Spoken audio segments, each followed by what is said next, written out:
अर्जुन कहते हैं कि भगवान, इस जीवन की भागदौड़ अगर हमने आपको सौंप दी तो हमें किसी बात की कोई चिंता नहीं, किसी बात की कोई चिंता नहीं। अब सौंप दिया इस जीवन का सब भार आपके चरणों में। अब सौंप दिया इस जीवन का सब भार आपके चरणों में। हे ठाकुर, ये समस्त जीवन हमने आपके चरणों में सौंप दिया, अब कोई चिंता नहीं है, और हम चिंता भी करें तो क्यों करें। हे जीत तुम्हारे हाथों में, है जीत तुम्हारे हाथों में, और हार तुम्हारे हाथों में, और हार तुम्हारे हाथों में। अब सौंप दिया इस जीवन का सब भार तुम्हारे हाथों में। जीवन की भागदौड़, जीवन की भागदौड़ अगर ठाकुर जी को संभला देंगे तो फिर जीवन की चिंता नहीं रहेगी। अर्जुन कहता है, ठाकुर जी सारा जीवन हमने आपको समर्पित कर दिया, अब हमें किसी बात की कोई चिंता नहीं है।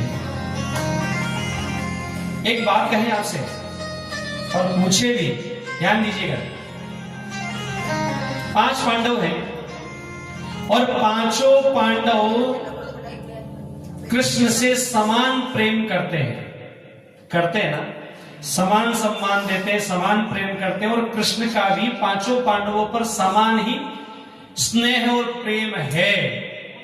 परंतु ऐसी क्या बात है कि मेरे ठाकुर जी अर्जुन से ज्यादा अधिक स्नेह करते हैं, अर्जुन से अधिक स्नेह करते हैं ना? क्यों? जबकि पांचों पांडव समान हैं। पांचों पांडव समान होने के बाद भी कृष्ण का अधिक प्रेम अर्जुन से क्यों है? कभी विचार किया आपने? समझिए। एक बार क्या हुआ, छोटी सी घटना। एक बार क्या हुआ, जब महाभारत की युद्ध की ठहर गई कि अब तो महाभारत का युद्ध होना ही होना है,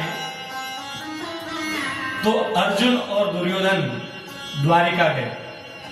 द्वारिका जब गए उनसे पूछने के लिए कि ठाकुर जी अब आप किसकी तरफ से युद्ध करेंगे। तो द्वारिका में जब गए तो द्वारिका में निज भवन में ठाकुर जी विश्राम कर रहे थे, निद्रा आ रही थी। तो दुर्योधन थोड़ा सा इधर उधर घुमा के उठे तो पूछे सही, तो उठे तो पूछे सही, भाषा वो मस्तक की तरफ जाकर के बैठ गया। जब ठाकुर जी उठेंगे तब जो है पूछ लेंगे। कुछ क्षण बाद अर्जुन जी भी आए। अर्जुन आया और अर्जुन भी वहां घूम घाम करके सबसे पहले ठाकुर जी को प्रणाम किया, प्रणाम करके चरणों की तरफ जो है वह बैठ गया। और बैठने के बाद जैसे ही ठाकुर जी की निद्रा टूटी तो प्रथम दृष्टि किस पर पड़ी? अर्जुन पर। तो अर्जुन पर दृष्टि पड़ी। अर्जुन से कहा कि अरे अर्जुन, आप यहां आए हैं, मुझे ध्यान में नहीं। मान सम्मान केयर करने के बाद बताइए आपका आगमन कैसे हुआ? अर्जुन क्या बोलता है? अर्जुन बोलते हैं कि भगवान, मुझसे पूर्व आपके कक्ष में मेरे बड़े भैया बैठे हैं, मेरे बड़े भैया पहले बैठे हुए हैं, तनिक उनसे पहले पूछ लीजिए, क्योंकि वो पहले आए हुए हैं, उनसे पूछिए कि वह क्या चाहते हैं।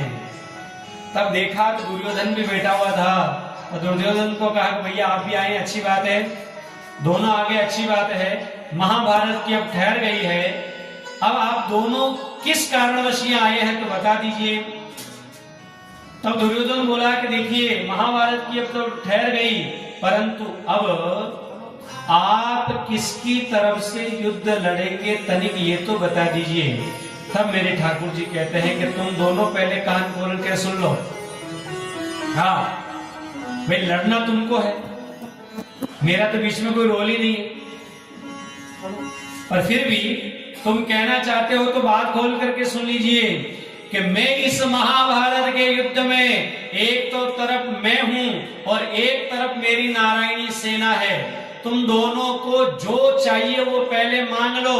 उसमें एक कंडीशन मेरी ये है, एक शर्त ये है, इस महाभारत के युद्ध में मैं ना तो अस्त्र उठाऊंगा न शस्त्र उठाऊंगा, निहत्ता ही इस महाभारत के युद्ध में रहूंगा। तब दुर्योधन बोला कि देखिए ये मेरा अनुज है, ये छोटा है, आप इसके मित्र भी अधिक लगते हैं और मैं पहले भी आया और अनुज ही ये बोल रहा है कि पहले दुर्योधन को मांगने के लिए कह दीजिए, तो मैं ही पहले मांग लेता हूं। तो अरे कृष्ण आप ऐसा करिए, आप तो अर्जुन के साथ रह जाइए, मुझे आपकी नारायणी सेना और अस्त्र शस्त्र का भंडार दे दीजिए। अर्जुन से पूछा क्या मैं इसको नारायणी सेना और दे दूं? अर्जुन ने कहा निश्चित रूप से, बिल्कुल दे दीजिए, बिल्कुल दे दीजिए, उसमें मुझे कुछ भी किंतु परंतु नहीं है। ठीक है, दुर्योधन नारायण सेना अस्त्र शस्त्र लेने के लिए चला गया। तब मेरे अर्जुन को पूछा ठाकुर जी ने कि तेरा सेना बल कम है, तू चाहता तो मेरी नारायण सेना मांग सकता था और तूने केवल इस निहत्ते कृष्ण को मांगा, ऐसा क्यों क्यों मांगा? तब मेरे अर्जुन ने बड़ी सुंदर बात कही, वह बात सुनने लायक है। मेरे अर्जुन ने कही कि ठाकुर जी मैं आपके यहां पर आपकी नारायणी सेना लेने के लिए नहीं आया, मैं आपके यहां पर आपका अस्त्र शस्त्र लेने के लिए नहीं आया और तो और मैं आपको भी लेने के लिए नहीं आया। मुझे आप भी नहीं चाहिए, मुझे आप भी नहीं चाहिए, बस मैं तो यहां अपना हाथ आपको पकड़ाने के लिए आया हूं, मैं अपने आप को आपको समर्पित करने के लिए आया हूं। क्यों? क्योंकि मैं अगर आपको लेकर के जाऊंगा तो मुझे आपको कुछ कहना पड़ेगा कि आप कुछ करिए। मैं तो अपने आप को आपको ही समर्पित करने के लिए आया हूं, तो जैसा आप कहेंगे वैसा ही मैं करता जाऊंगा। तो इसमें तो मेरी जीत पक्की की पक्की है।